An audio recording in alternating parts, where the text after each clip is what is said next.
My name is Rich Villodas. I'm the lead pastor of New Life Fellowship Church in Queens, New York City, and the author of Good and Beautiful and Kind. The verse of the day is found in Ephesians 4:32. This is what it says. Be kind and compassionate to one another, forgiving each other, just as in Christ God forgave you. There are some words that when we hear it, cause an immediate reaction, sometimes positive, sometimes negative. And forgiveness is one of those words.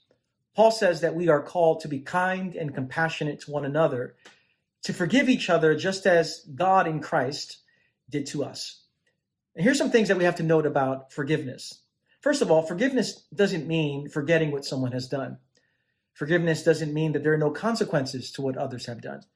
Forgiveness doesn't mean that we don't feel the pain of grief. Forgiveness doesn't mean that there's a reconciliation of relationship necessarily.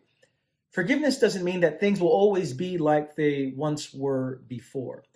But it does mean freedom from interior bondage.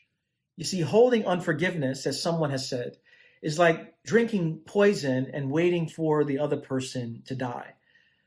When we forgive, we might not feel it immediately, but we are actually being set free. And not only that, we express what God has done for us in Christ. The forgiveness of God is one of the most beautiful pictures of grace. And God knows all that you've done. God knows all your mistakes, your hangups, your addictions, your bad attitude. And yet in Christ, God has forgiven you. And the invitation on this day is to meditate on that beautiful forgiveness, and then ask God to do that work through us.